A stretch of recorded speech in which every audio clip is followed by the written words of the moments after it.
ಕೆರೆ ತುಂಬಿಸುವ ಯೋಜನೆ ಪೈಪ್ ಒಡೆದು ಅಪಾರ ನೀರು ಪೋಲು, ಬೆಳೆ ಹಾನಿ ಸ್ಲಗ್, ಅಪಾರ ಪ್ರಮಾಣ ಬೆಳೆ ಹಾನಿ ಕೂಡ್ಲಿಗಿ. ವಿಜಯನಗರ ಜಿಲ್ಲೆಯ ಮಹತ್ವಾಕಾಂಕ್ಷೆಯ ಕೂಡ್ಲಿಗಿ ಕೆರೆ ತುಂಬಿಸುವ ಯೋಜನೆಯಲ್ಲಿ ಭಾರೀ ಎಡವಟ್ಟು ಸಂಭವಿಸಿದೆ.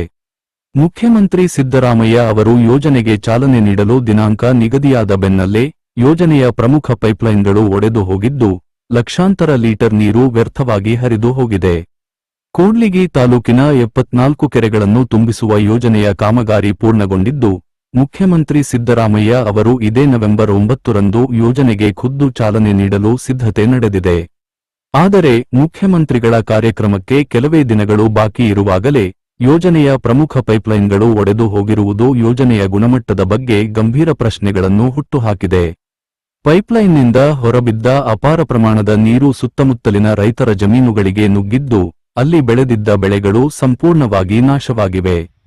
ಇದರಿಂದ ರೈತರಿಗೆ ಭಾರೀ ನಷ್ಟ ಉಂಟಾಗಿದೆ. ರೈತರ ಆಕ್ರೋಶ, ಯೋಜನೆಯ ನೀರು ಪೋಲಾಗುತ್ತಿರುವುದರ ಜೊತೆಗೆ ಕಷ್ಟಪಟ್ಟು ಬೆಳೆದ ತಮ್ಮ ಬೆಳೆಗಳು ಹಾನಿಯಾಗಿರುವುದರಿಂದ ರೈತಾಪಿ ವಲಯದಲ್ಲಿ ತೀವ್ರ ಆಕ್ರೋಶ ವ್ಯಕ್ತವಾಗಿದೆ. ಸರ್ಕಾರ ಕೂಡಲೇ ಬೆಳೆ ಹಾನಿಗೆ ಸೂಕ್ತ ಪರಿಹಾರ ನೀಡಬೇಕು ಮತ್ತು ಯೋಜನೆಯ ಕಳಪೆ ಕಾಮಗಾರಿಗೆ ಕಾರಣರಾದವರ ವಿರುದ್ಧ ಕ್ರಮ ಕೈಗೊಳ್ಳಬೇಕು ಎಂದು ರೈತರು ಒತ್ತಾಯಿಸಿದ್ದಾರೆ. ಮುಂದಿನ ಹೆಜ್ಜೆ